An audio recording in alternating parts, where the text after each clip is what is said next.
Thank you for joining me today. It's Brian Gubernick, and welcome to the No Days Off podcast, where we believe that each day brings a new opportunity to get better.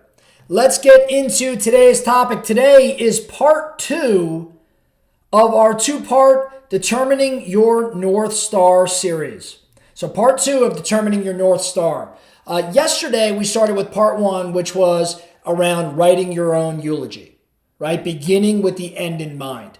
Today, though, we're moving into part 2, and part 2 is about determining your priorities, determining what I believe to be your life accounts. What compartments make up your life? See, every one of us, and I'm sure you've thought about this from a No Days Off perspective, we did a wheel exercise earlier this week, or in a previous exercise when you kind of looked at different compartments or priorities within your life.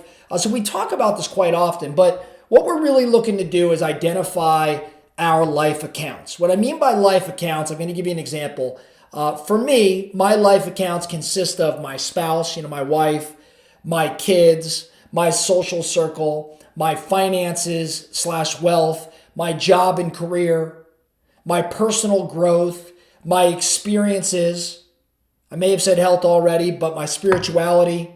These are accounts within my life. These are priorities that make up my life. Okay? Now, your life accounts are unique to you.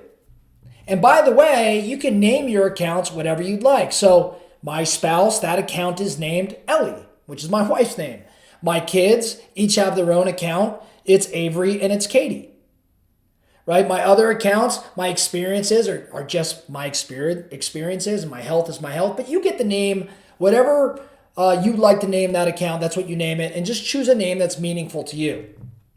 Now recognize all of your life accounts, they are interrelated. For example, if your health is poor, it could negatively influence your career, or it can negatively influence your experiences. So all of these accounts are interrelated, and your life accounts, they may change over time. Okay, so let's pause here for a moment. I want you to think through the accounts that you have in your life. Okay? I want you to name those accounts and come up with something meaningful. And I want you to be aware of the fact that they're all interrelated. Because what I want you to do next is prioritize your life accounts. And this is hard. Okay, this is hard because no two accounts are going to be equal. What is the most important life account on your list? What is the one that I would not be willing to sacrifice no matter what? Now, my answer, and I think it should be your answer, probably should be health. Health should be your number one account. Now, you get to choose, but I'm influencing you here. Health should probably be your number one account. Why? Because without your health, you probably can't do any of these other things. But after health, how do you rank your accounts? Now, I'll be transparent, right? My wife and my kids follow health. And then I go to my parents, my job and wealth, my experiences. But then there's other accounts that are really, really important, but I'm just calling it what it is, like my siblings and my social. That's falling further down the list. It doesn't mean I don't love those individuals, doesn't mean I don't care about those individuals. But if I'm truly ranking priority, those things at this present moment in my life are further down the list. So rank your life accounts. And again, depending on where you're at in your life, things may move up or things may move down. Frankly, if you're at a latter part of your life, friends and family have probably moved up, and money and job and wealth is probably way down the list. But if you're early in your career, it might be the opposite. So prioritize your life accounts. Now that you've prioritized the accounts, you get to chart the course. I want you to describe your envisioned future for each one of these accounts. Describe how that account looks when you have what I would say is a positive balance or a positive net worth. So let's take the account that is health for me. I have to describe to you what a positive net worth in that account looks like. So if I'm going to stand in the future and say, I have a very, very positive net worth in this account, a very positive balance, what would it look like? Now, I've got to use my imagination. I've got to employ my 5 senses. And I've got to write down what I see.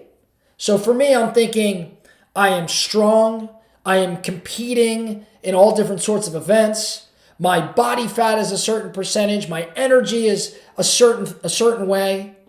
I'm living or having certain experiences because my physical condition, my physical health allows me to do it. If I'm standing way in the future, I'm playing with my grandkids and I'm incredibly active, more active than anybody else my age. And I can go on and on and on and on. This is my envisioned future. I want to do this for every one of my accounts. What does a very positive net worth look like in your significant other or spouse account? What does a positive net worth look like in the children account? How about the social circle? How about the wealth? Go through all of that. What is your envisioned future? Now, go back through every one of those accounts and look at what your current reality looks like. Where are you in relation to your envisioned future? Right? Keep it simple. Where are you at? If I say I want my health at that place I just described, where am I at today? And what are the specific commitments I must make to close that gap? So I've got to move from my current reality to my envisioned future. And the way I'm doing that is by making specific commitments. For me, it's a series of bullets. Right? I wouldn't call these goals, but they are measurable. They are specific. They aren't attainable. What are the steps I need to take in order to get from where I'm at today to where I envision being? Now, this might sound crazy. This might sound aggressive. This might sound like a big project for all of you. And guess what? It is. It is. See, at No Days Off, we're going to live life a little differently than everybody else. Many are going to call us weird, and I'm great with that because what's weird? Doing everything different than the status quo. Doing what's different than the average guy or girl out there. And I'll tell you what, the status quo, they don't life plan. They don't write their own eulogy like you all did yesterday, and they don't look at their life accounts, look at the balances in those respective accounts, compare it against their current reality, and then make a plan, an action plan to close the gap between where they're at today and where they want to go. So to bring this full circle, if we're thinking in terms of North Star, the combination of beginning with the end in mind, as well as designing your envisioned future in every one of these accounts, to me, the summation of those two things creates a very clear direction as to where I want to go. Now, this planning or designing of the North Star, determining the North Star, this is probably a one-day exercise at a minimum for you going through these two parts. You're going to want to block time in your calendar and you're going to want to take off. You're going to want to get rid of your phone, bring some supplies, bring some food, let everybody know what you're up to, and go disappear. And think about where you're at, where you want to go. Apply it to the eulogy. Apply it to these accounts, rank your accounts, name your accounts, and really get behind this. Really dive in. This is how you determine your direction in life. You don't let things just haphazardly happen to you. You control to the best of your ability. You control the controllables, and how you behave, the decisions you make, the actions you take, it's up to you.